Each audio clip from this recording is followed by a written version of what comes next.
ओम शांति। 31 जुलाई 2023 की साकार मुरली से होमवर्क। आज की मुरली से हम लक्ष्य लेंगे, याद की तीव्र डोरी पहनकर विजयमाला का मणका बनना है, अर्थात बाप के गले का हार बनना है। इसके लिए आज सारा दिन याद की जो भिन्न भिन्न युक्तियाँ बाबा ने बताई हैं, वो युक्तियों को आज स्मृति में रखते हुए निरंतर याद में रहना है, बाप पर बलिहार जाना है और सेवा में बिजी रहना है। याद करने के लिए आज की मुरली में बाबा ने कहा कि बाप को याद करो, यही याद विश्व के लिए योगदान है।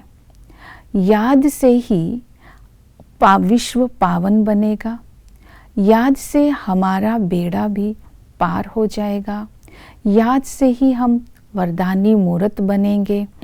इसलिए बाबा ने कहा कि जो बच्चे याद में रहते हैं, बाबा उनकी मदद भी करते हैं और अंत में उनकी संभाल भी करते हैं।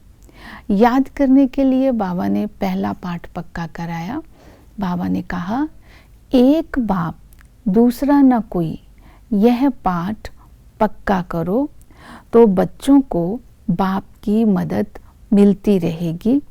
तो बाप समान, बाप के समीप का अनुभव करेंगे और वरदानी मूर्त भी बन जाएंगे। दूसरी विधि याद की बताई, संबंधों से याद। बाबा ने कहा कि तुम्हें निश्चय है, ये मात पिता है, इसलिए गायन है, तुम मात पिता हम बालक तेरे, तुम्हारी कृपा से सुख घिनेरे। मात पिता से सुख का वर्षा मिलता है। मात पिता की गोद में आने से वर्षे के अधिकारी स्वतः ही बन जाते हैं। टीचर बनकर हमें तीनों कालों का ज्ञान देकर त्रिकालदर्शी बनाते हैं। सतगुरु बनकर एक सेकंड में जीवन मुक्ति देते हैं। प्रीतम बनकर बाबा ने कहा, अनेक प्रीतमाओं का एक प्रीतम है।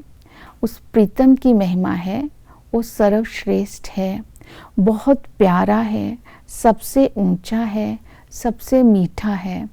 ऐसा प्रीतम जिसे प्रीतिमाएं दुख में याद करती हैं और वो सुख का वर्षा देने के लिए, सुख घनेरे देने के लिए आते हैं।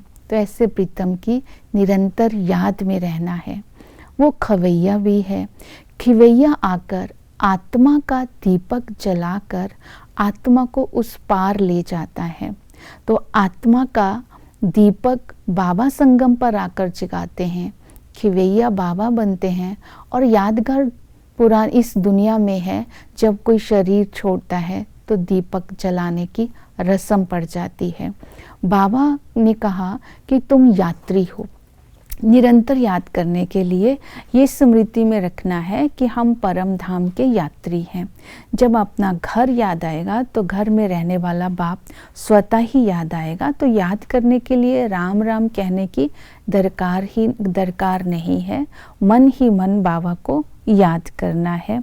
और दूसरा बाबा ने विधि बताई, स्वदर्शन चक्रधारी बनो। बाबा ने कहा, इस समय तुम आसुरी गोद में हो, फिर संगम पर तुम ब्रह्मा मुखवंशावली बनते हो, फिर उसके बाद तुम दैवी गोद में जाते हो।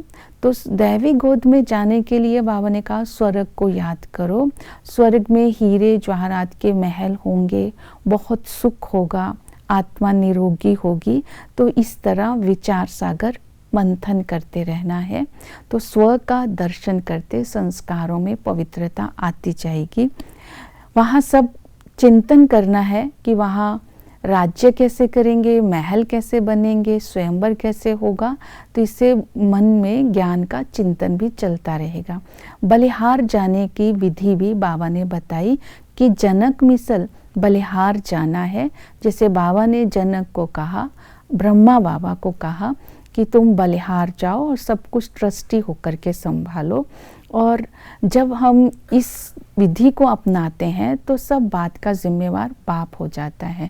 इसके साथ बलिहार जाने का अर्थ है साक्षी होकर। दूसरों का पाठ देखना है और अपना पाठ भी साक्षी होकर बजाना है, और ये खुशी में रहना है कि हम चाहते हैं अपने घर। फिर सेवा करनी है, पतित पावन बाबा है ये सिद्ध करके बताना है। पतित पावनी गंगा नहीं है, काशी कलवट खाने से भी पावन नहीं बनते, बाबा सर्वव्यापी नहीं है। तो शिव बाबा ब्रह्मा के तन में आकर के हमें त्रिकालदर्शी बनाते हैं। ये सब बातें बतानी है। ओम शांति।